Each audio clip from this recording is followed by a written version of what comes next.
प्रधानमंत्री नरेंद्र मोदी ने post budget webinar को किया संबोधित। बोले, स्थिर नीति और सकारात्मक व्यावसायिक वातावरण विकास के लिए अहम।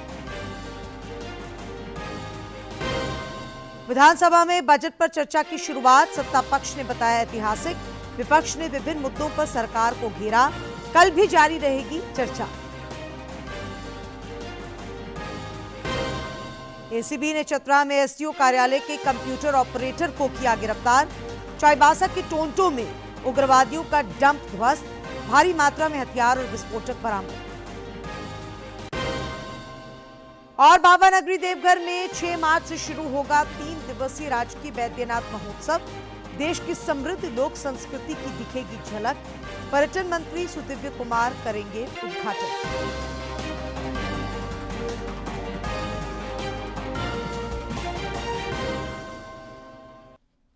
नमस्कार, खबरें झारखंड में आपका स्वागत है। मैं हूं डॉक्टर शीता आनंद और अब समाचार विस्तार से।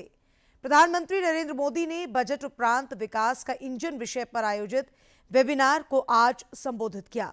इस दौरान उन्होंने कहा कि एमएसएमई हमारे देश की आर्थिक वृद्धि में परिवर्तनकारी भूमिका निभाते हैं। हम इस क्षेत्र को पोषित और मजबूत करने के लिए प्रतिबद्ध हैं। हमने आत्मनिर्भर भारत के विजन को आगे बढ़ाया है और सुधार की अपनी गति को और तेज किया है। पीएम ने कहा कि आज दुनिया का हर देश भारत के साथ आर्थिक साझेदारी को मजबूत करना चाहता है। हमारे मैन्युफैक्चरिंग सेक्टर को इस साझेदारी का ज्यादा से ज्यादा लाभ उठाने के लिए आगे आना चाहिए।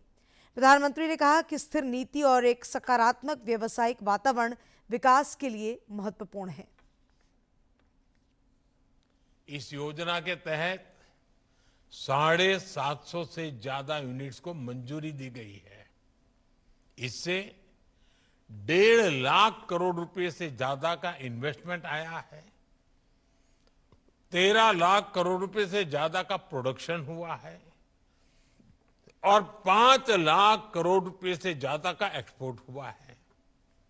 ये दिखाता है कि अगर हमारे एंटरप्रेन्योर्स, अगर उनको अवसर मिले तो वो हर नए क्षेत्रों में भी आगे बढ़ सकते हैं। मैन्युफैक्चरिंग और एक्सपोर्ट को बढ़ावा देने के लिए हमने 2 मिशन शुरू करने का फैसला किया है। हम बेहतर टेक्नोलॉजी और क्वालिटी प्रोडक्ट्स पर फोकस कर रहे हैं और लागत कम करने के लिए स्किलिंग पर जोर दे रहे हैं। मैं चाहूंगा कि यहां मौजूद सभी स्टेक होल्डर्स ऐसे नए प्रोडक्ट्स की पहचान करें जिनकी वर्ल्ड में डिमांड है, जिनकी मैन्युफैक्चरिंग हम कर सकते हैं।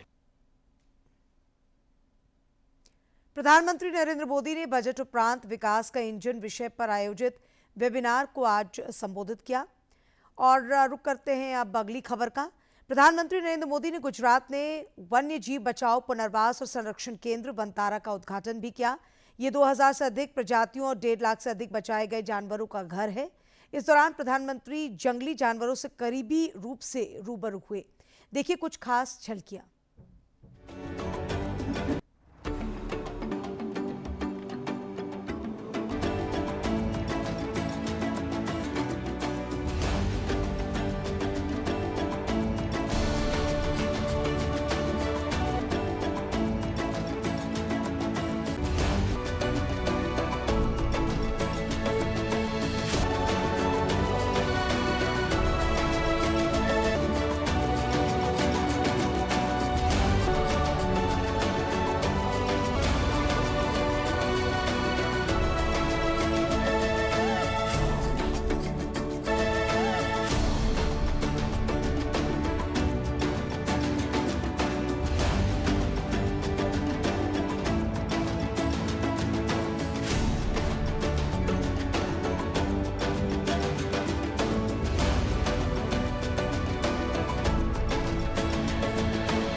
विधानसभा के बजट सत्र के छठे दिन की कार्यवाही आज सुचारू रूप से चली। सदन में आज प्रश्नकाल के दौरान प्रभारी मंत्रियों ने विधायकों द्वारा जनहित में पूछे गए सवालों के जवाब दिए। और किलाघाट, इसके अलावा सर बहुत इस तरह से पर्यटन स्थल है जिसको ग्रेड ए एवं बी में डाला जा सकता था सर। और जिस तरह से हम लोग सिमडेगा में देखते हैं, हमारा सिमडेगा जो डिस्ट्रिक्ट है सर, ये जंगल, पहाड़, नदी, नाला और बहुत इस तरह से हमारे पवित्र स्थल है सर, जिसको हम लोग ए ग्रेड और बी ग्रेड में लाया जा सकता था। लेकिन सर ये दो हमारा रमरेखा और ये आया है सर। मैं जानना चाहूंगा कि इस तरह का जो कैटेगरी हुआ ये कब हुआ और इसका जानकारी इसका जो कैटेगरी आप ए बी सी डी में किया है, ये कब हुआ है जानकारी है क्या? बता दें। सदस्य की जो चिंता है, आप प्रश्न के उत्तर को देखें। आप प्रदीप जी उन्हीं को एक मिनट, आपको हम बात बता देते हैं। माननीय सदस्य जिस तरह का प्रश्न पूछ रहे हैं, जवाब माननीय मंत्री उसी तरह का दे रहे हैं। भोजनावकाश के बाद सदन में कल पेश किए गए बजट पर चर्चा की शुरुआत हुई। झामुमो विधायक हेमलाल मुर्मू ने चर्चा की शुरुआत करते हुए बजट को ऐतिहासिक बताया और कहा कि इसमें विकास का विजन दिखता है। समाज के अंतिम पायदान पर बैठे व्यक्ति तक विकास की किरण पहुंचाने की प्रतिबद्धता नजर आती है। बजट पर आयोजित चर्चा में हिस्सा लेते हुए भाजपा के प्रदेश अध्यक्ष बाबूलाल मरांडी ने आरोप लगाया कि सरकार अपनी नाकामियों को छिपाने के लिए केंद्र से सहयोग न मिलने का इल्जाम लगाकर राज्य की जनता को भ्रमित कर रही है। श्री मरांडी ने आंकड़ों का हवाला देते हुए बताया कि यूपीए शासनकाल में साल 2004 से 14 तक 56,090 करोड़ रुपए दिए गए थे। वहीं साल 2014 से अब तक राज्य को 2,56,000 करोड़ रुपए से अधिक मिले हैं।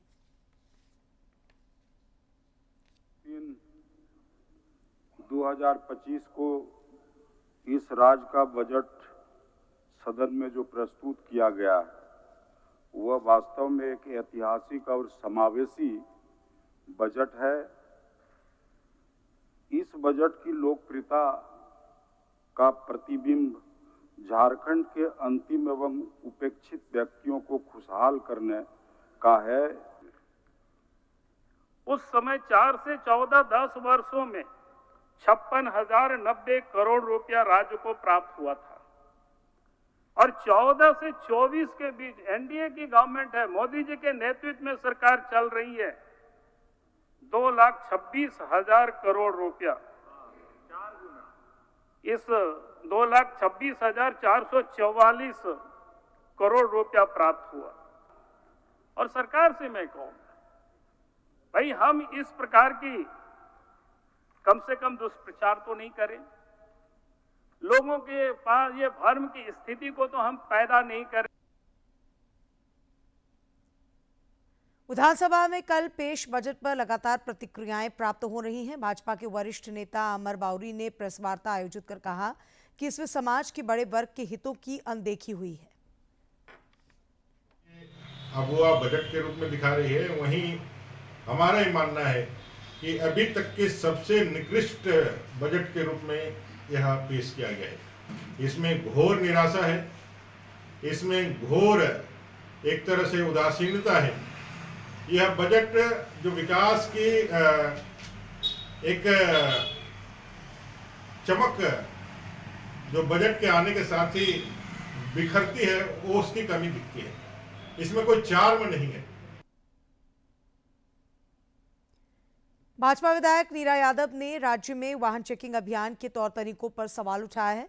विधानसभा की कार्यवाही के दौरान उन्होंने इस मामले को उठाते हुए सरकार का ध्यान वाहन चेकिंग के दौरान कोडरमा और देवघर की घटनाओं की ओर आकृष्ट कराया। महोदय, हम सरकार से आग्रह करेंगे महोदय कि इसमें चेकिंग की व्यवस्था ऐसी हो कि किसी की जान न जाए और कोई भागने के प्रयास में दुर्घटनाग्रस्त न हो जाए महोदय। ये अति महत्वपूर्ण है महोदय, इसलिए हम आपको सूचना देना चाहते हैं। मंत्री इरफान अंसारी ने सांसद निशिकांत दुबे के संथाल के स्कूलों के अवकाश के संबंध में दिए गए बयान पर पलटवार किया है। कहूंगा सांसद महोदय को कहूंगा कि देखिए, आप झारखंडी नहीं है तो झारखंड में हमारे लोकप्रिय मुख्यमंत्री आदरणीय हेमंत सोरेन जी जो सबको लेके चल रहे हैं, सभी धर्मों का सम्मान करते हैं। कोई ऐसा वर्ग नहीं है जिसका सम्मान इस सरकार में नहीं हो रहा है।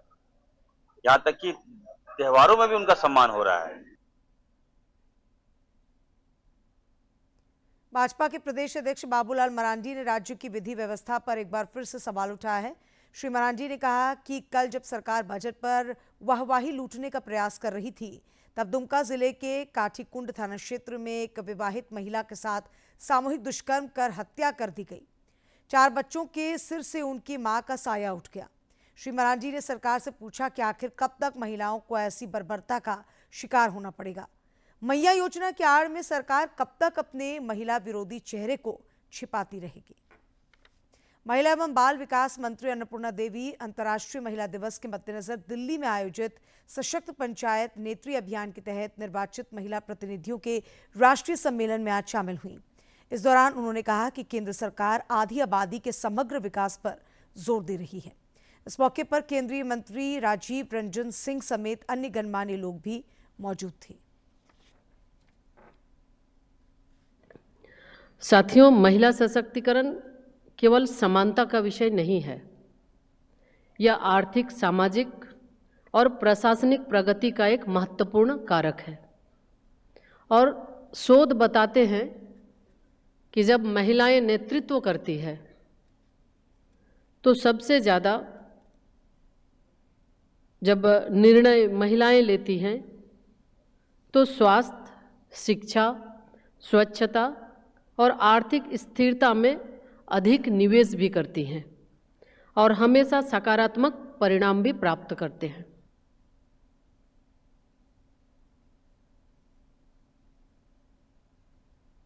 केंद्रीय स्वास्थ्य और परिवार कल्याण मंत्री जगत प्रकाश नड्डा ने आज नई दिल्ली के भारत मंडपम में राष्ट्रीय स्वास्थ्य मिशन संचालन समूह की 9वीं बैठक की अध्यक्षता की।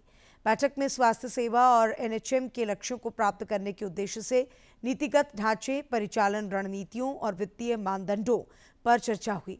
कार्यक्रम में केंद्रीय स्वास्थ्य और परिवार कल्याण राज्य मंत्री प्रताप राव जाधव, अनुप्रिया पटेल और नीति आयोग के उपाध्यक्ष सुमन के बेरी भी उपस्थित थे। गिरिडीह के झंडा मैदान में झारखंड मुक्ति मोर्चा का स्थापना दिवस मनाया जा रहा है। स्थापना दिवस को लेकर शहर को दुल्हन की तरह सजाया गया है। इस अवसर पर मुख्य अतिथि के रूप में मुख्यमंत्री हेमंत सोरेन कार्यक्रम स्थल पर पहुंचे। इस दौरान नगर विकास मंत्री सह गिरिडीह विधायक सुदिव्य कुमार सोनू ने उनका स्वागत किया। मौके पर गांडेय विधायक कल्पना मुर्मू सोरेन, राज्यसभा सांसद डॉक्टर सरफराज अहमद, डुमरी की पूर्व विधायक बेबी देवी, पार्टी के केंद्रीय महासचिव विनोद पांडेय, प्रणब वर्मा समेत कई नेता मौजूद थे। गौरतलब है कि आज ही के दिन कल्पना सोरेन ने गिरिडीह में झामुमो के स्थापना दिवस में भाग लेकर अपने राजनीतिक जीवन की शुरुआत की थी। चतरा में एसीबी ने बड़ी कार्रवाई करते हुए सिमरिया एसडीओ के गोपनीय कार्यालय के कंप्यूटर ऑपरेटर आफ्ताब अंसारी को 10,000 रुपए घूस लेते रंगे हाथ गिरफ्तार किया है। इस कंप्यूटर ऑपरेटर पर भूमि संबंधित मामले में रिश्वत लेने का आरोप है। उसने एक शख्स से 40,000 रुपए की रिश्वत मांगी थी। पहली किश्त के तौर पर 10,000 लेते समय एसीबी ने उसे धर दबोचा। राज्य में नक्सलियों के खिलाफ सुरक्षा बलों का अभियान जारी है। पश्चिमी सिंहभूम जिले में भी इन राष्ट्र विरोधी तत्वों की जबरदस्त घेराबंदी चल रही है। जिले के टोंटो थाना क्षेत्र के जंगली इलाकों में नक्सल विरोधी अभियान के दौरान सुरक्षा बलों को बड़ी कामयाबी मिली है। इस दौरान नक्सल डंप कैंप को सुरक्षा बलों ने ध्वस्त कर बड़ी मात्रा में हथियार और विस्फोटक बरामद किए हैं। इलाके में अभी भी सर्च ऑपरेशन जारी है। बाबा नगरी देवघर में 6 मार्च से राजकीय वैद्यनाथ महोत्सव का आयोजन किया जाएगा। इसे लेकर तैयारियां जोरों पर हैं। स्थानीय केएन स्टेडियम में इस 3 दिवसीय आयोजन में हर रोज अलग अलग थीम पर कार्यक्रमों का आयोजन होगा। इस दौरान देश की समृद्ध लोक संस्कृति के दर्शन होंगे, साथ ही अन्य कार्यक्रमों का आयोजन भी होगा। पर्यटन मंत्री सुदिव्य कुमार महोत्सव का उद्घाटन करेंगे।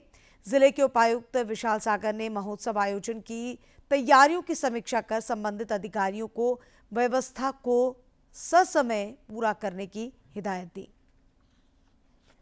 और अब कुछ खबरें राज्य के विभिन्न जिलों से फटाफट अंदाज में।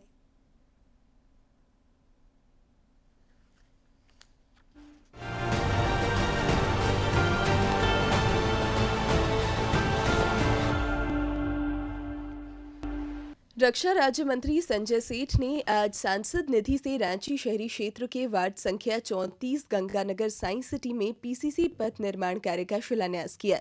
इस मौके पर पार्टी कार्यकर्ता और बड़ी संख्या में स्थानीय लोग मौजूद थे। रक्षा राज्य मंत्री संजय सेठ ने आज रांची आवास पर कार्यकर्ताओं और आम लोगों से मुलाकात तथा संवाद किया। इस दौरान वे जन समस्याओं से अवगत हुए तथा समाधान की दिशा में पहल का भरोसा दिलाया।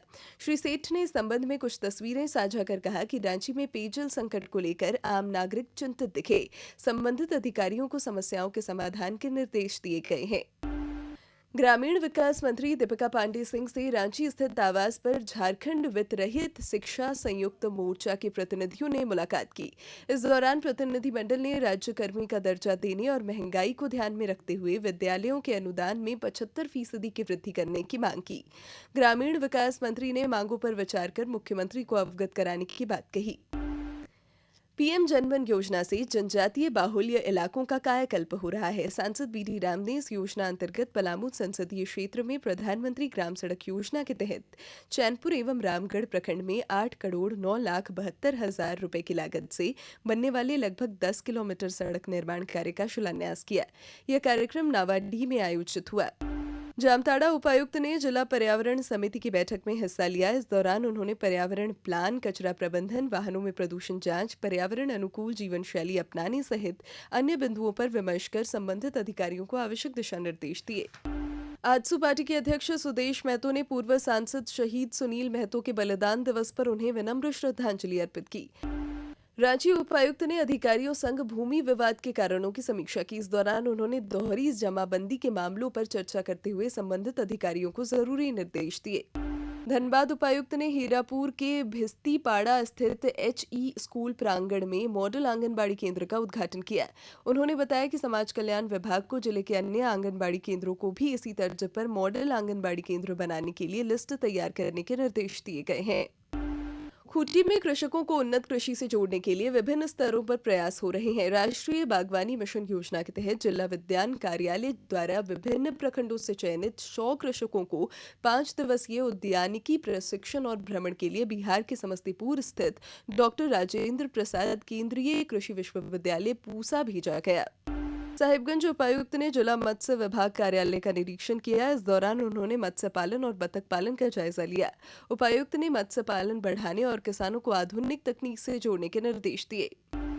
बोकारो में आंगनबाड़ी से जुड़ी महिला पर्यवेक्षिकाओं एवं मास्टर ट्रेनर के लिए प्रशिक्षण सत्र आयोजित किया गया। इस दौरान उन्हें शिक्षण अधिगम सामग्री के परिचय और उपयोगिता की विस्तृत जानकारी दी गई। साथ ही शिक्षण अधिगम सामग्री का वितरण भी किया गया। इस मौके पर जिले की उपायुक्त भी मौजूद थी।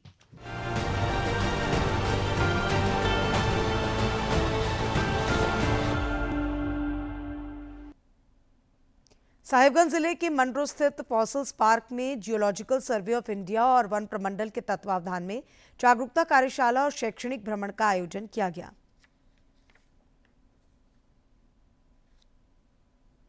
पढ़ाई को जियोलॉजी बोलते हैं। देख सकते हैं क्योंकि आर्मी ट्रस्ट के पहाड़ियों में मैं चाह रहा हूँ कि बच्चों छात्र छात्राओं को, युवाओं को फॉसिल्स के बारे में, राजमहल पहाड़ी के संवाद एवं जीवाश्म विचार गोष्ठी, क्विज कंपटीशन एवं भू विज्ञान में क्या संभावनाएं हैं, करियर के बारे में बताया गया, विस्तार से बताया गया। और जिस तरह से राजमहल पहाड़ी में पाए जाने वाले जीवाश्म हैं उसके बारे में विस्तार से हमारे जियोलॉजिकल सर्वे ऑफ इंडिया के सौरभ जी ने बताया।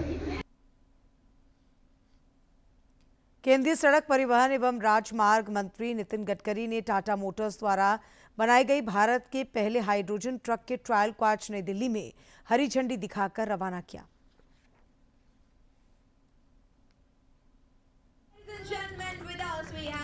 Internal combustion engine powered density and diesel like performance of 290 HP and be local for global.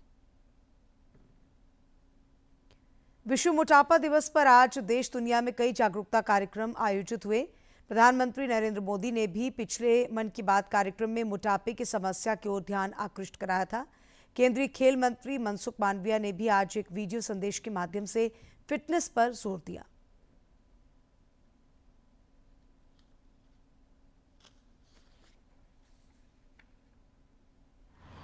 10% तेल का कंजप्शन कम करके फिट इंडिया मूवमेंट के साथ जुड़े। और जब हम हेल्दी रहेंगे तब हम फिट रहेंगे, और हम फिट रहेंगे तो देश हिट रहेंगे। इसलिए देश को हिट करने के लिए, अपने स्वयं की हेल्दी लाइफ के लिए, ओबेसिटी के सामने मोदी जी के आह्वान के अनुसार लड़त लड़ने के लिए हम सब लोग 10% ऑयल कंजप्शन कम करें और रेगुलर एक्सरसाइज करें, साइकिलिंग करें और अपने स्वयं को फिट रखें। और अब बात मौसम की। राज्य में मौसम का उतार चढ़ाव जारी है। तापमान में अगले 3 दिनों के दौरान 2 से 4 डिग्री सेल्सियस गिरावट का पूर्वानुमान है। 8 मार्च तक मौसम शुष्क रहने की संभावना है। 9 और 10 मार्च को आकाश में आंशिक रूप से बादल छाए रह सकते हैं। पिछले 24 घंटों के दौरान सभी जिलों में अधिकतम और न्यूनतम तापमान सामान्य से अधिक रिकॉर्ड किया गया। और अब एक नजर डालते हैं प्रमुख शहरों के आज के तापमान पर। राजधानी रांची का अधिकतम तापमान 30.5 और न्यूनतम 15.2 डिग्री सेल्सियस रिकॉर्ड किया गया। जमशेदपुर का अधिकतम तापमान 35.7 और न्यूनतम 17 तथा डाल्टनगंज का अधिकतम तापमान 35.4 और न्यूनतम तापमान 15.1 डिग्री सेल्सियस रिकॉर्ड किया गया।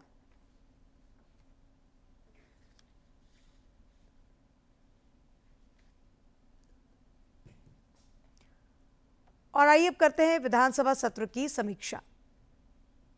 झारखंड विधानसभा की कार्यवाही आज शांतिपूर्ण तरीके से चली। सदन में पक्ष विपक्ष के विधायकों द्वारा कई जनहित के सवाल उठाए गए।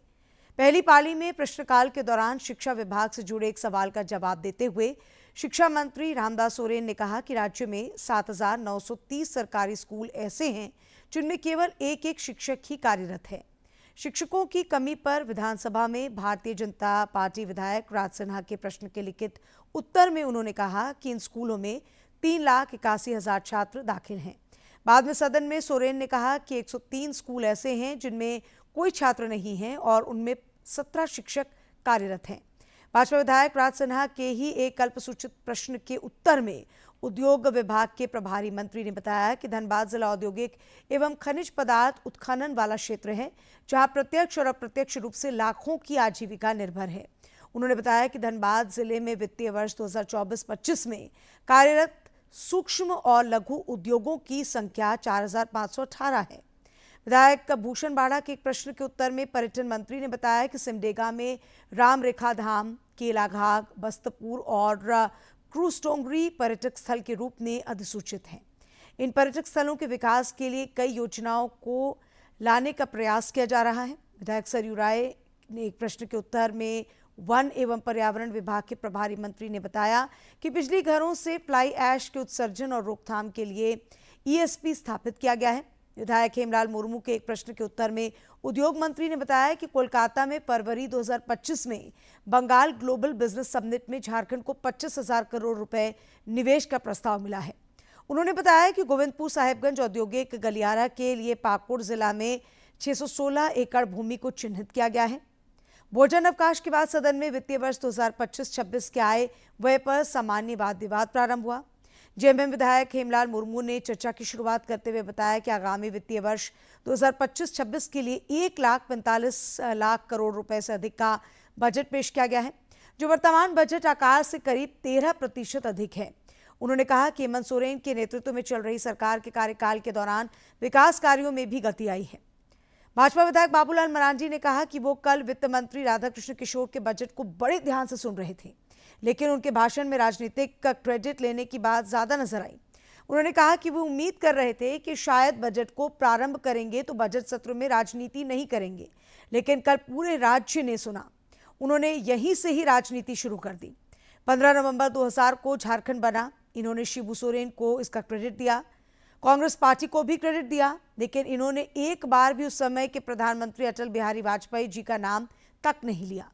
ऐसा लगा उनकी कोई भूमिका ही नहीं थी। बाबूलाल मरांडी ने कहा कि आजाद भारत में झारखंड राज्य के लिए जितने लंबे समय तक यहाँ के लोगों ने संघर्ष किया, जयपाल सिंह मुंडा के नेतृत्व में हो या शिबू सोरेन के नेतृत्व में हो, देश में कांग्रेस के नेतृत्व में सरकार ही रही, लेकिन कभी भी झारखंड वासियों की आवाज को सुना नहीं, उसको दबाने का ही काम किया गया।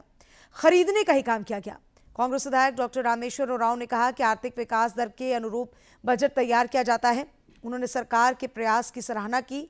आरजेडी की ओर से सुरेश पासवान, भाकपा माले की ओर से आरूप चैटर्जी और जेएमएम की ओर से अनंत प्रताप देव ने भी चर्चा में हिस्सा लिया। वर्ष 2025-26 के बजट पर सामान्य चर्चा बुधवार को भी जारी रहेगी।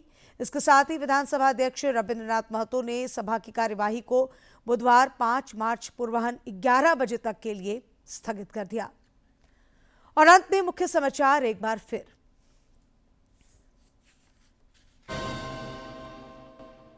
प्रधानमंत्री नरेंद्र मोदी ने पोस्ट बजट वेबिनार को किया संबोधित। बोले, स्थिर नीति और सकारात्मक व्यवसायिक वातावरण विकास के लिए अहम। विधानसभा में बजट पर चर्चा की शुरुआत। सत्ता पक्ष ने बताया ऐतिहासिक, विपक्ष ने विभिन्न मुद्दों पर सरकार को घेरा। कल भी जारी रहेगी चर्चा।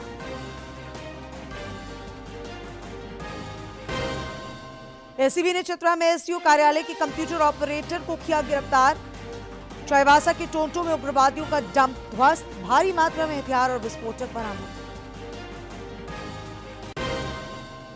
और बाबा नगरी देवघर में 6 मार्च से शुरू होगा 3 दिवसीय राजकीय बैद्यनाथ महोत्सव। देश की समृद्ध लोक संस्कृति की दिखेगी झलक। पर्यटन मंत्री सुदिव्य कुमार करेंगे उद्घाटन।